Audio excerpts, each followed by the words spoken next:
started with a flamingo, just one bright pink, stuck into the grass near the corner of Henry's yard. It's the kind you find at a dollar store. No one thought much of it at first, not until the HOA sent him a formal violation letter.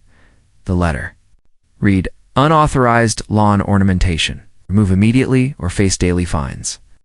Henry, who had lived in that cul-de-sac for 17 years, looked at the letter, chuckled, and said, "Well, I guess this means war. I wish I could say that was an exaggeration." But what happened over the next few months in our neighborhood turned into something none of us saw coming. We weren't exactly the tight-knit type of neighborhood before. Everyone kind of did their own thing. We waved, sometimes chatted when the mailboxes lined up. But mostly we kept to ourselves. That changed when Henry got fined. $1.54 that pink flamingo, then $100 for repeated non-compliance, then $150 for deliberate decorative defiance. We laughed at the absurdity, but Henry didn't, at least, not at first. Henry was a retired Air Force mechanic, widowed, no kids close by. That lawn flamingo was a joke gift from his late wife. Kept it near the porch because it reminded him of her laugh. So when he got fined, it didn't feel like a simple rule enforcement. It felt like someone trying to erase something he was still holding on to. That's when things took a turn. One morning, we woke up to find every yard in the cul-de-sac had a pink flamingo in it, even mine. Nobody said a word, not a single text. Not a single neighbor took credit. But when I looked out the window and saw Henry standing on his porch with his arms crossed and a grin wider than the Mississippi, I knew he had allies. The HOA, of course, freaked out. They sent a mass notice. Unauthorized decorations will be subject to citation. So we got creative. The flamingos started showing up. Dressed. One wore a tiny cowboy hat. Another had sunglasses and a beer can glued to its wing. On the 4th of July, someone rigged theirs to shoot sparklers. We weren't just breaking rules anymore. We were building community. But the HOA didn't see it that way. Their president, Wanda Claiborne, took it personally. She began patrolling the neighborhood in her silver golf cart, clipboard in hand, snapping pictures like she was with the CIA. She knocked on doors, left notes, called people out in Facebook groups. "You're ruining the integrity of our neighborhood," she shouted once outside of Henry's house. He looked her dead in the eye and said, "I was here before your clipboard." That's when Wanda turned vindictive. She had the HOA board pass new bylaws. Retroactively, you couldn't have more than one lawn ornament, and had to be approved in writing. Everyone who had a flamingo, fined. Some got warnings. Others got tickets stuck to their doors like they were parked illegally in their own driveways. And then came the cement incident. Wanda had someone on the HOA maintenance team dig up Henry's lawn to install a community message board, which just happened to be placed right where the flamingo usually stood. The thing was 6 feet tall, ugly brown, and completely unnecessary. No one posted anything on it. Henry didn't yell. He didn't complain. He just waited. And on a quiet Tuesday morning, he walked out, planted a new flamingo inside the message board's glass case, locked it, and walked back inside like a man who had just sunk a three-pointer at the buzzer. The photo went viral. Someone's teenager posted it too. TikTok with the caption, "Old Dude versus HOA, Final Boss Mode." Within days, local news caught wind of it. The headline? HOA declares war on Flamingo Grandpa. It wasn't even a joke anymore. We were being watched. Reporters were calling residents for quotes. A small camera crew even drove through the neighborhood one afternoon, and that's when Wanda completely lost it. She started issuing fines for other things. Paint chips, cracked sidewalks, garden hoses not properly stored. One woman got fined for drying a towel on her back deck railing. The energy shifted fast.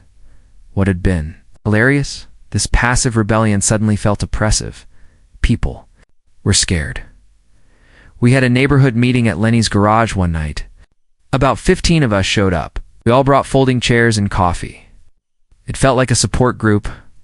Henry stood up and said, "They think we're disorganized, that we're just playing games. Maybe it's time we show them we're something else." The silence after that was heavy, because we all felt it. This wasn't about flamingos anymore. This was about control. About someone thinking they could run a community like a dictatorship. About grief. About memory. About joy and freedom. So we came up with a plan. It wasn't revenge. Not really, it was clarity. The next Saturday, every house in the cul-de-sac hosted a yard event. One held a pop-up lemonade stand. Another had a kids-only concert with ukuleles. My husband and I hosted a bad joke corner. Anyone could stop by and hear a terrible pun and get a free cookie. It wasn't just fun. It was unity. And guess what showed up in the front yard of every house again? Pink flamingos. Some were lit up. Some were dancing. One had a QR code taped to it that led to a GoFundMe to install a flamingo statue in the local park in honor of community spirit. It raised $3,000 in 48 hours. Wanda tried to stop the event. She called the police claiming it was an unauthorized neighborhood gathering. The cop who showed up was Henry's nephew. He walked around, accepted a lemonade, and said, "Looks like a block party to me." Wanda nearly exploded. She drove off in her golf cart, screeching at people to respect the rules. But by then, no one was listening. Even the other HOA board members had started pulling away. One of them, Rachel, the secretary, resigned the following week. She left a typed note that said, HOAs should build fences when needed, not between people. A week later, 2 more board members stepped down, and then something unbelievable happened. An emergency HOA election was called. Guess who was nominated as interim president? Henry. He didn't accept. He smiled and said, "I didn't do this to run it. I just wanted to stop it from running over us." Nominated someone else. Rachel. She accepted.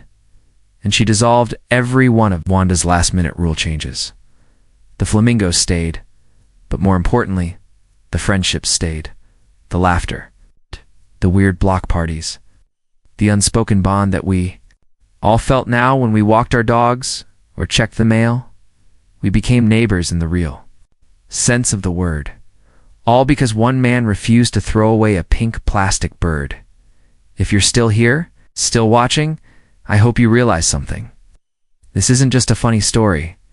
This is your story too, because maybe you've been silenced. Maybe someone with too much power tried to take something small but meaningful away from you. Watch till the end, because what we did next might just be the greatest prank in HOA history. The funniest thing about the prank was that no one could agree on whose idea it really was. It started as a half-joke during one of our late evening garage chats. Henry had been telling us about how back in his Air Force days, they used to plant decoy objects to confuse the opposition. "That's what Wanda is," he said, sipping coffee with a mischievous glint in his eye. "Opposition. But she expects us to play defense." That's when Lenny leaned forward, grinning. "What if we made her think the entire neighborhood was turning into a theme park?" We laughed. It sounded absurd. But the longer we sat there, throwing ideas into the air, the more it started to look like a plan. The prank didn't start big. It started with one house. Nancy, 2 doors down from Wanda, transformed her front yard into a mini golf hole. Just one. Complete with fake turf, a gnome wearing sunglasses, and a flagpole in the cup. The next morning, Wanda walked past with her usual clipboard and froze. She stared for a long moment, took a picture, wrote something down. But strangely, she didn't. Knock. The next day, Greg and Melissa put up a hot dog stand sign in their yard. It wasn't real. Just an old red umbrella, a folding chair, and a cooler filled with Capri Sun. Their twin boys wore fake vendor hats and waved at cars. Again, Wanda came by. Again, she stared. Again, no knock. By the weekend, things had escalated beautifully. 1. House set up a giant foam sword battle in the driveway. Another strung up string lights and hung a Welcome to Flamingo Island banner between 2 trees. Kids sold tickets to nothing at all, and parents played along. Wanda lost it. She showed up to the board meeting ranting about illicit activities, zoning violations, and moral decline. But the board wasn't the same anymore. Rachel was president now. Calm. Thoughtful Rachel, who had spent years watching Wanda micromanage people into silence. She listened, nodded, and said, "We'll review the community code." Until then, as long as there's no noise, complaints, or safety concerns, we're not going to interfere with harmless fun. Wanda stormed out, and just like that, we were free. But something strange started happening after that. Wanda disappeared. Her car was gone more often than not. Her porch light stayed off. No more golf cart patrols. No more complaint notes.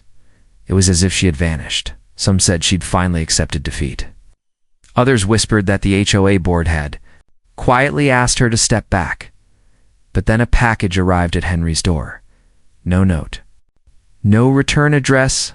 Inside, a pink flamingo. Cut in half, we sat around his living room that night, staring at the thing like it was a threat. "It's intimidation," Nancy said quietly. "It's sick," I muttered. Henry just picked it up and examined the edge where it had been sawed. "She wants us to get scared again." We didn't. We got louder. The next weekend, we hosted the first ever HOA free festival. Got permits. Of course, Rachel made sure of it. We rented bounce houses, food trucks. We even had a local cover band perform in someone's front yard, and every single house, every single one displayed at least one pink flamingo. The festival drew a crowd. People from other neighborhoods, even other towns. Some came just to take pictures. Others came with stories. A woman from 3 blocks over approached Henry and said, "Our HOA band garden wind chimes," said they created chaotic energy.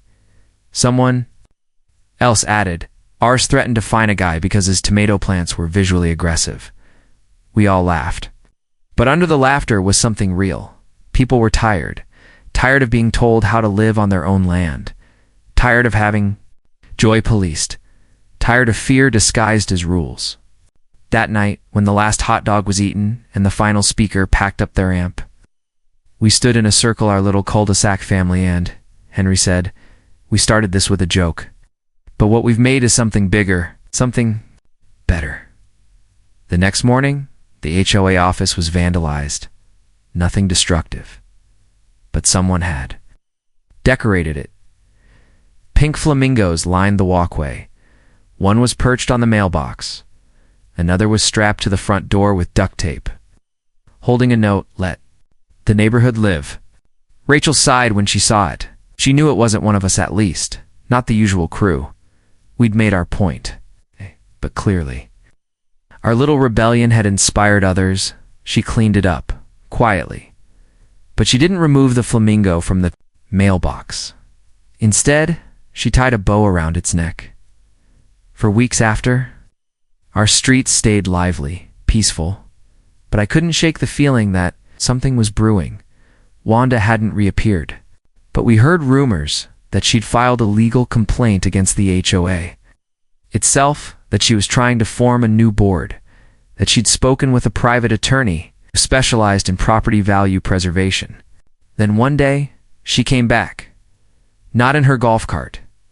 In a black SUV, she pulled into her driveway, stepped out wearing sunglasses and a sharp gray blazer. Didn't look at a single neighbor.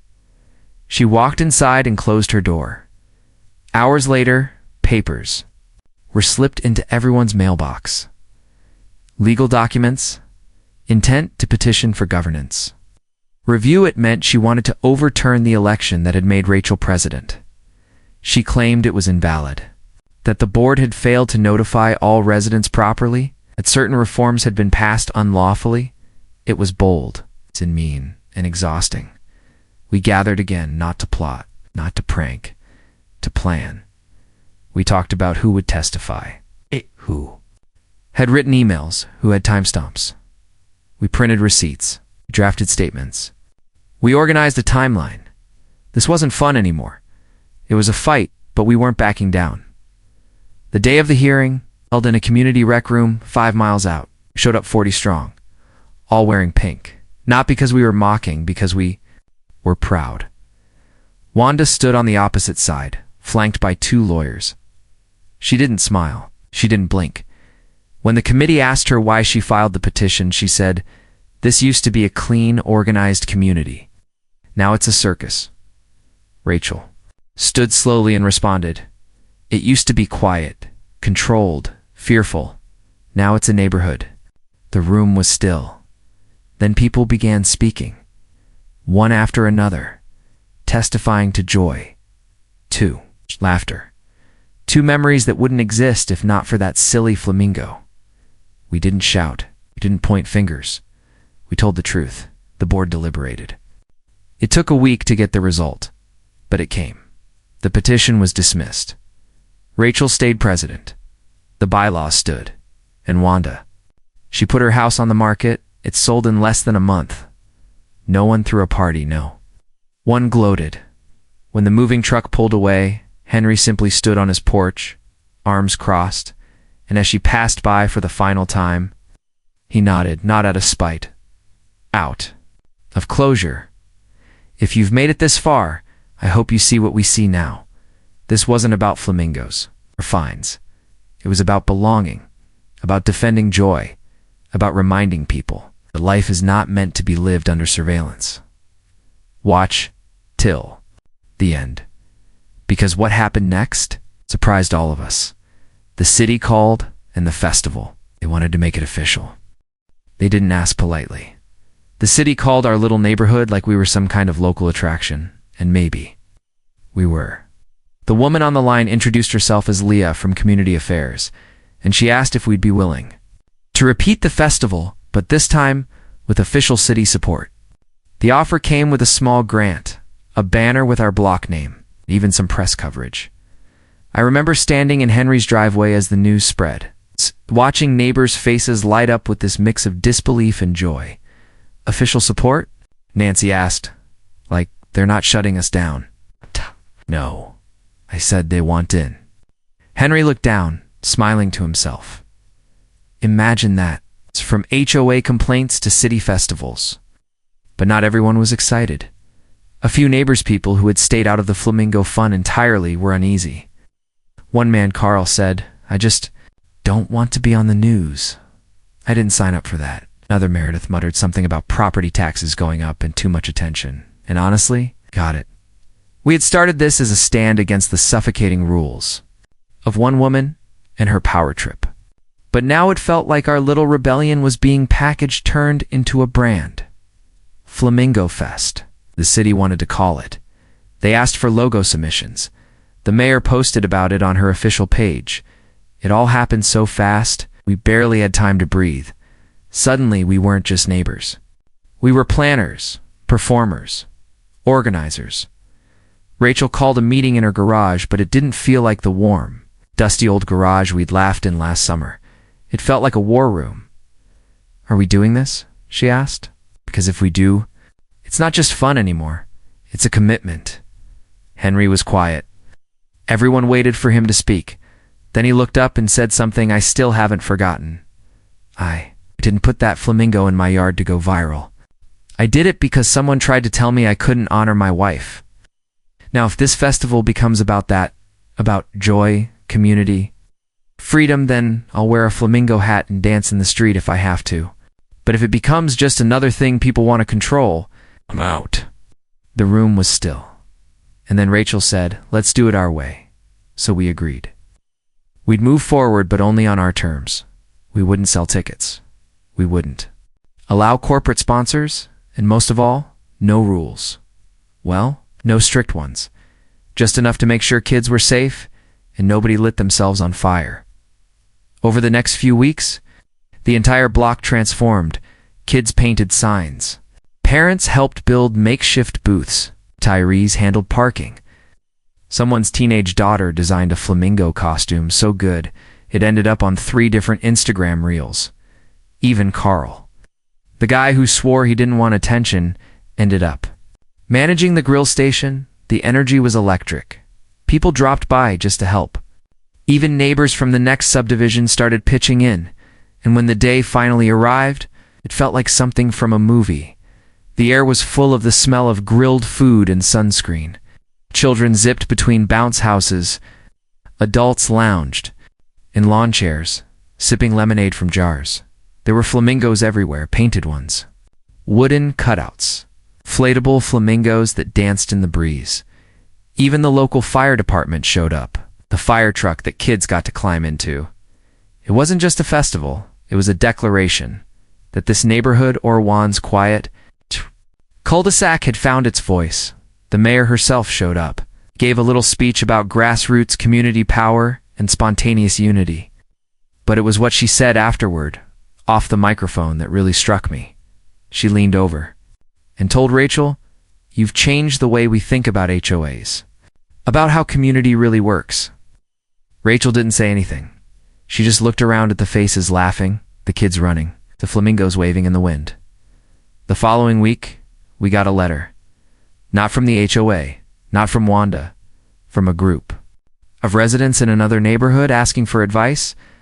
How did you organize? How did you keep it from getting out of control? How do we make people care again? It was surreal. People wanted to replicate us. We met in Henry's backyard that night. He had fixed up the spot where the original flamingo once stood. It was now a little garden with a wooden bench and a plaque that read, "Joy doesn't ask for permission." We all took turns reading parts of the letter, and then we just sat there in silence, because the truth was, we didn't know exactly how we'd done it. We hadn't followed steps. We'd followed gut feelings. We'd leaned into humor, community, shared pain, and just enough mischief to light a spark. We didn't lead with anger, we led with laughter, and it spread like wildfire that same week. A local podcast asked Henry to come on as a guest. He didn't want to do it, but we all convinced him. "You're the godfather of this," Lenny said, nudging him with a grin. So Henry went. And he was brilliant. He told the story not just about the flamingos or Wanda, but about losing his wife, about how that first plastic bird was the last inside joke they ever shared. The host cried, so did we. Because that was the moment we all realized. What we'd done wasn't just a protest or a prank. It was healing. It was community. Restoration, the podcast clip went viral. People from all over the country started sending messages, photos of their own. Neighborhoods with pink flamingos proudly on display, some painted messages on them, some used them to raise awareness for causes. One town created a flamingo parade where kids pushed them in, strollers and wagons. It was beautiful. But then, as always, came the next twist. The HOA Federation of the State Tan actual thing apparently sent Rachel a notice. They were concerned about the precedent being set. They requested an audit. They claimed possible misuse of governance and irregular rule suspensions. It was Wanda. Everyone knew it, even after moving away. She hadn't let it go. We were stunned, tired, angry, but we weren't afraid because we weren't alone anymore. People from neighboring towns offered to write letters, share testimonies. Even the mayor herself made a call to the Federation office, stating that what we had done was in full alignment with local ordinances and an inspiring example of civic engagement. It didn't stop the audit, but it did slow it down. The Federation eventually backed off, issuing a vague statement about local autonomy. We were safe, and it became clear this wasn't just about our street anymore. We had started a movement. If you're still watching, not just listening to this story, thank you. Not just for staying till the end, but for understanding what it really means to fight for your block, your lawn, your laughter. Stay with us, because what happened next shocked us all. The HOA asked us to help rewrite their charter, not as rebels, but as founding members of a new kind of community rulebook. And Henry, I had one condition. Every homeowner gets one free flamingo. They agreed.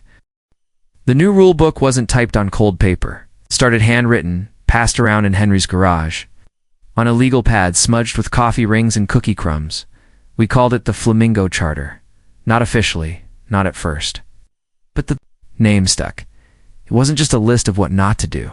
It was a storybook of what mattered. It had sections like lawn decorations or right block parties require enthusiasm, not permits.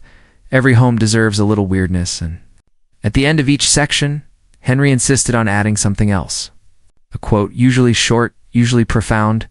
Things like, joy isn't negotiable, kindness is stronger than policy, some birds can't be caged. At first, Rachel was hesitant. She wanted it to look official, something future board members wouldn't roll their eyes at, but then she got a letter. It was from Wanda. Yes, Wanda. No return address. Just one sheet of thick, folded paper. It read, "You've won. I hope you're happy. I'm not, but I'm learning. Maybe freedom is messier than I gave it credit for. Don't let it turn into chaos, but don't kill the fun either. We both." No, it started with a bird. Rachel didn't cry. She just nodded and said, "Okay, let's print it the way it is." So we did. The Flamingo Charter was signed by every household. Even Carl. Even Meredith, who once threatened to report our festival to zoning. It wasn't legal. It wasn't binding, but it was ours, and something magical happened after that. We stopped talking about Wanda, not because we hated her, but because we didn't have to anymore. She wasn't the story. We were, and the story wasn't about revenge or rebellion anymore. It was about rebirth. That fall, Henry's nephew came to visit. The cop. The one who showed up when Wanda first called the police over a bunch of flamingos. He pulled Henry aside and told him something quiet, something he hadn't shared before. Apparently, the first time Wanda tried to file a noise complaint. She added a note to the bottom of the form. "They're making a mockery of this place. I don't feel in control anymore." She was never scared of the flamingos, Henry told me later. She was scared of losing power. We all are, I guess. But here's the thing, when you let go of control, you gain connection. That winter we held the first official HOA-approved snowball fight. There were no teams, no rules. Just chaos, laughter, hot cocoa, and one poor flamingo, dressed like Santa, taking hit after hit in someone's front yard. The local newspaper covered it, the headline. "From HOA headaches to heartwarming holidays, how one block found its spirit again." It got picked up nationally. Then things got a little weird. Daytime talk shows called. A documentary crew from Netflix sent an email. BuzzFeed wanted to do a quirky community feature, and Henry disappeared for a few days. Not because he was overwhelmed, but because he didn't want to become a mascot. He said it like this: "You know what happens when people turn you into a symbol? They forget you're human." We respected that. We told the reporters no, politely but firmly. We didn't want the spotlight anymore. We just wanted our neighborhood. Because by then, we had something money couldn't buy. Trust. And that trust started showing up in ways we never expected. People brought soup when someone got the flu. They helped repaint each other's garages. One guy taught guitar to the teenagers down the street. Every Thursday evening, another started a garden swap, leaving herbs and tomatoes in baskets near the mailbox. The flamingos stayed. But they weren't the point anymore. They were just reminders. Reminders that laughter matters, that boundaries matter, but mostly that people matter more than policies. And then came the news. Henry was sick. He didn't tell us right away. Notice because his flamingo disappeared. He said it wasn't worth worrying about. But we worried anyway. We brought him meals. We sat with him. We helped him clean up the garage, though he didn't want help. On his last week, he called Rachel and me to his porch. He was in his favorite chair, wrapped in an old quilt. His eyes were tired, but his voice was strong. "I don't regret any of it," he said. "Not one argument. Not one prank. Not even the time we filled Wanda's yard with 47 flamingos and blamed it on the wind." We laughed. Then he said, "Promise me something. Yes. Don't let this die with me." We promised, and when he passed, the entire block lined up for the memorial. We wore pink. We sang off-key. And we planted one final flamingo, this one carved from wood, lacquered against the rain, placed right in the center of the community garden. A brass plate beneath it reads, "For Henry," who reminded us that freedom starts with one voice and a very stubborn bird. After that, the HOA board voted to make the festival annual. But we gave it a new name, the Henry Parade. It's not about flamingos anymore. It's about people. And if you're still watching, I need you to understand something. We didn't win because we yelled louder. We won because we stood together, because we told jokes when we wanted to scream, because we turned a rule book into a friendship manual, because we truly believed that one block could change everything. And it did. Maybe you're dealing with your own HOA mess right now. Maybe it's your boss, your neighbor, in-laws, or your own inner critic. But wherever it is, plant the flamingo. Do the thing that makes people smile. Fight back not with fists but with heart. Create something they can't find or silence, something made of joy. And if someone tells you to put it away, you tell them, this is my yard, this is my life, and I choose to make it beautiful. Watch till the end. You did. Now go plant your flamingo.